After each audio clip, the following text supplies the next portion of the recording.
সাবেক বিদ্যুৎ ও জ্বালানি উপদেষ্টা তৌফিক ইলাহি চৌধুরীকে রাজধানীর গুলশান থেকে গ্রেফতার করা হয়েছে। এ নিয়ে আরো জানাতে ডিবি কার্যালয় থেকে যুক্ত হচ্ছেন সহকর্মী এম এ আজিম। আজিম, তৌফিক ইলাহি চৌধুরীকে কি মামলায় গ্রেফতার করা হয়েছে, কখন করা হয়েছে, বিস্তারিত জানাবেন আমাদের। ন্যান্সি, আমরা যতটুকু জানতে পেরেছি যে আজকে কিন্তু রাত 11টার দিকে গুলশানের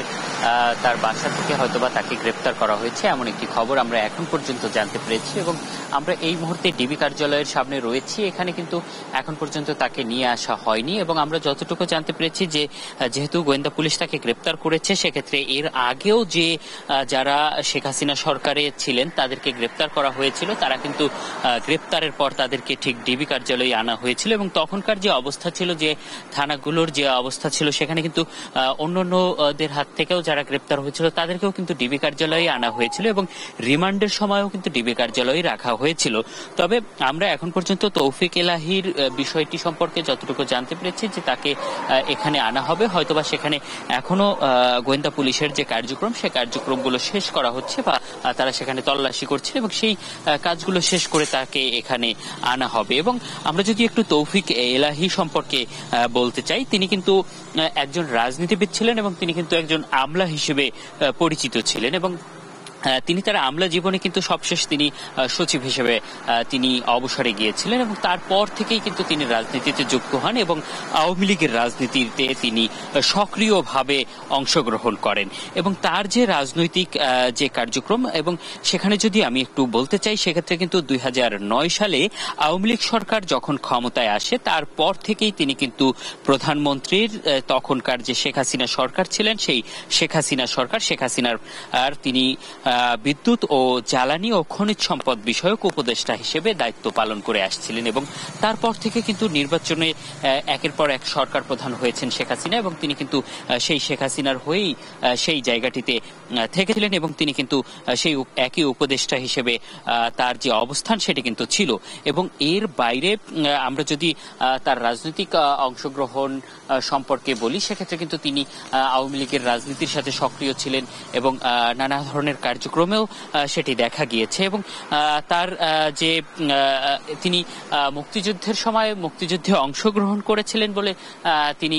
বলছেন এবং সেটি কিন্তু বলা হয়েছে। তবে তিনি দেশের বাইরে গিয়ে যে মুক্তিযুদ্ধে প্রশিক্ষণ দেয়া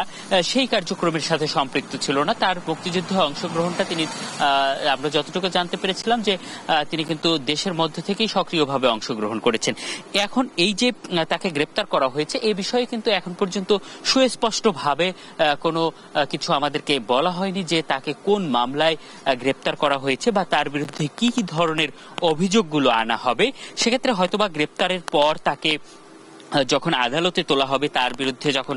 মামলাটি স্পষ্ট করা হবে, তখন হয়তো বা আরো বিস্তারিত জানা যেতে পারে। এবং যেহেতু এর আগের ঘটনাগুলোতে আমরা দেখেছি যে যাদেরকে গ্রেপ্তার করা হচ্ছে, সেই গ্রেপ্তারের ঘটনাগুলোর পরপর তাদেরকে আদালতে হাজির করে কিন্তু পুলিশের পক্ষ থেকে আরো বিস্তারিত তথ্য উদ্ঘাটনের জন্য কিন্তু আসলে রিমান্ডের আবেদন করা হয়। সেক্ষেত্রে তৌফিক ইলাহিকে গ্রেপ্তারের পরে রিমান্ড আবেদন করা হবে কিনা সে বিষয়টিও হয়তোবা যখন আমাদের মিডিয়ার সামনে কথা বলবেন ডিবি পুলিশের পক্ষ থেকে, তখন হয়তোবা আমরা এই বিষয়গুলো তাদের কাছ থেকে জানতে পারবো যে তাকে রিমান্ডে নেওয়া হবে কিনা। এর বাইরে যে ধরনের সহিংসতা ঘটেছিল সরকার পতনের সময়, তার আগ মুহূর্তে যে গণহত্যার ঘটনাগুলো ঘটেছে, সেই গণহত্যার ঘটনায় তাকে সম্পৃক্ত করা হবে কিনা বা সেই ধরনের কোনো মামলার সাথে তার সম্পৃক্ততা রয়েছে কিনা। আমরা কিন্তু দেখেছি যে বিগত দিনে সরকার পতনের পর যতগুলো গণহত্যার ঘটনার মামলা হয়েছে বা স্পেসিফিকলি যে মামলাগুলো হয়েছে, সেখানে কিন্তু যাদেরকে নাম উল্লেখ করে মামলা দেওয়া হয়েছে তার বাইরেও কিন্তু 200, 300, 500 পর্যন্ত কিন্তু মামলায় অজ্ঞাতনামা আসামি রাখা হয়েছে এবং সেক্ষেত্রে কিন্তু এই যে অজ্ঞাতনামা যে আসামিগুলোকে রাখা হয়েছে, সেই আসামি তালিকায়ও কিন্তু তাদেরকে ঢোকানোর একটি সুযোগ রয়েছে বা সেখানে যদি তাদের কোনো প্রমাণ থেকে থাকে, সেক্ষেত্রে কিন্তু সেই মামলাতেও তাকে গ্রেপ্তার করা হতে পারে বলে এখন পর্যন্ত আমাদের একটি ধারণা কিন্তু থেকে যাচ্ছে। এবং তাকে যখন ডিবি কার্যালয়ে আনা হবে এবং যখন ডিবি থেকে আমাদেরকে আরো বিস্তারিত ব্রিফিং করা হবে, তখন হয়তো বা আরো বিস্তারিত আপনাদেরকে জানাতে পারবো। নেন্সি। আসিম, আপনাকে ধন্যবাদ। দর্শক, ডিবি কার্যালয় থেকে আমাদের সঙ্গে যুক্ত হয়েছিলেন সহকর্মী এম এ আসিম।